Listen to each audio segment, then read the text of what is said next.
Okay, so have you ever really thought about what it takes to run an election for almost a billion people? I mean, that's not some abstract number. It's the real deal. It's India's general election, and it's literally the biggest democratic event on the entire planet.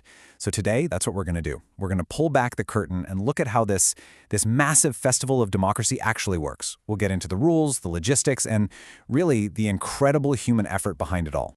To really get a handle on this, you have to go back to the very beginning. Right when India became a republic, it made a huge bet, a massive one.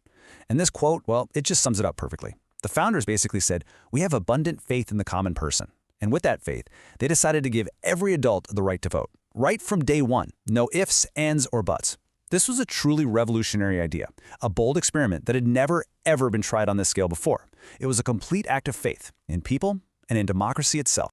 And here we are, all these years later. That bold experiment, it's not just history, it's a living, breathing thing. Just look at the headlines from the 2024 election. It's wild. You hear stories about election officials hiking for days through jungles just to get a ballot box to one single voter. And the turnout? Over 640 million people. Let that sink in for a second. That's more than twice the entire population of the United States. The scale of it all, it's almost impossible to wrap your head around. So how in the world do we even begin to understand something this huge? Well, we're going to break it down step by step. Think of it as our roadmap for today. First, we'll look at the simple but powerful idea of one vote. Then, we'll dive into the unbelievable effort it takes to make sure every single one of those votes actually gets counted. After that, we'll check out the rulebook that governs the whole thing. We'll walk through what it's like to cast your ballot, and finally, we'll tie it all together and talk about why it all matters so much. All right, let's jump right into our first section. It all starts with this one foundational idea, the power of one vote. It sounds simple, right? One person, one vote. But this is the very engine of India's democracy. So the fancy term for this is universal adult franchise. But what does that really mean? It's simple. If you're an Indian citizen and you're 18 or older, you get a vote, period. It doesn't matter who you are, what your background is, how much money you have, or what you believe. Your vote counts just as much as anyone else's. Think about that. It's the ultimate level playing field. It's a great equalizer. And just to put this into perspective, because this is really important, you look at other democracies, right? In the US, women were still fighting for the right to vote well into the 20th century. Many other countries had these long, drawn-out, often violent battles to expand voting rights. But India did it for everyone. Men, women, everyone from the absolute get-go. It was baked into the system from day one, which says so much about the kind of inclusive democracy the country wanted to build. Okay, so we've got the principle down. Every adult gets one equal vote. But how do you actually make that happen? I mean, for real.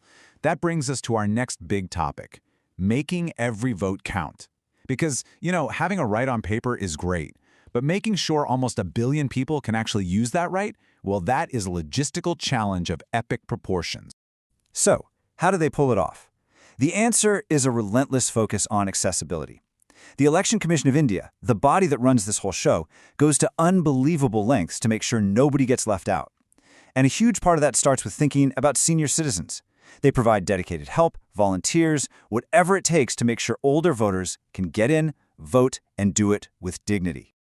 But then, in 2024, they did something truly amazing. A real game changer. For the very first time across the whole country, they offered voting from home for the elderly and for people with disabilities. I mean, think about what you're seeing here. Election officials are literally bringing the polling booth to people's houses. It's incredible. It means that just because you can't easily leave your home, it doesn't mean you lose your voice. And this commitment to accessibility, it's also built right into the polling stations themselves. It's a rule. Every single polling place has to have things like ramps and wheelchairs available. The goal is super simple, but it's powerful. Get rid of any physical barrier that could possibly stop someone from casting their vote.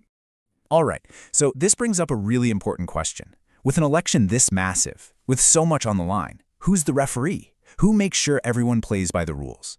Let's get into our third section, the election rulebook. There's a really great way to think about this. Imagine you're back in school voting for a class representative. Who's in charge? The teacher, right? She makes sure the rules are followed, that the voting is secret, that everything is fair. Well, for the entire country's election, that teacher role is played by a group called the Election Commission of India, or the ECI. They are the independent, impartial referee for the whole country. And believe me, their job is huge. They're the ones who decide the election dates, they enforce that all-important rulebook we'll talk about in a second, they register all the political parties. Basically, they oversee the entire process, from the very beginning all the way to the end when the results are announced. Now, that rulebook I mentioned, it's called the Model Code of Conduct, or MCC.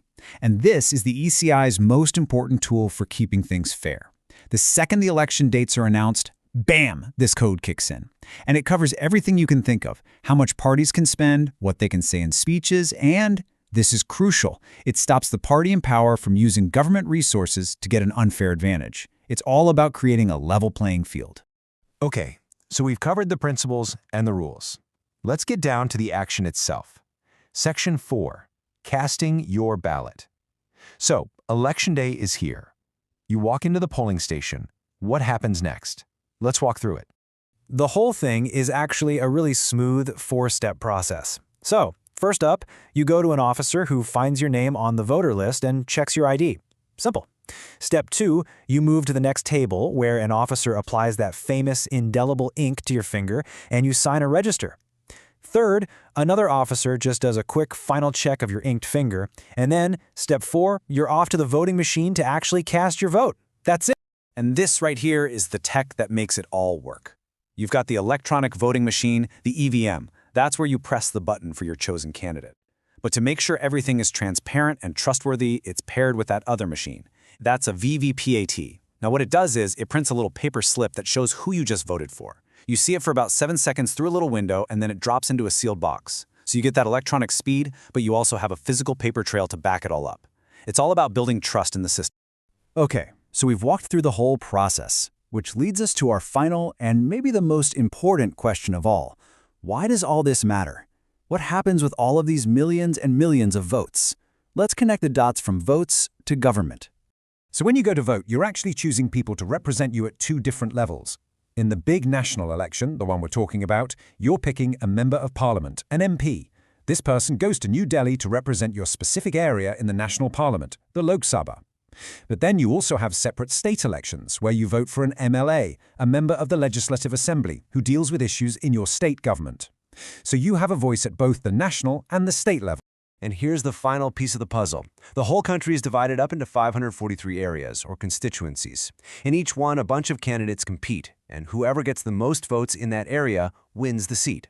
The party or group of parties that manages to win a majority of these 543 seats, so at least 272, gets to form the national government. And the leader of that winning party or coalition, that person becomes the Prime Minister of India. That's how it works. But I want to leave you with one last number, a pretty shocking one actually. For all the incredible effort we've talked about to make voting accessible, in the 2024 election, about 34% of people who could have voted didn't. That's more than 1 out of every 3 eligible voters. An entire third of the electorate that stayed silent.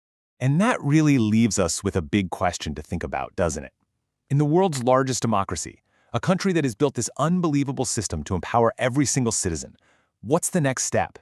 What will it really take to make sure that every one of those voices isn't just given the chance to speak, but is actually truly heard?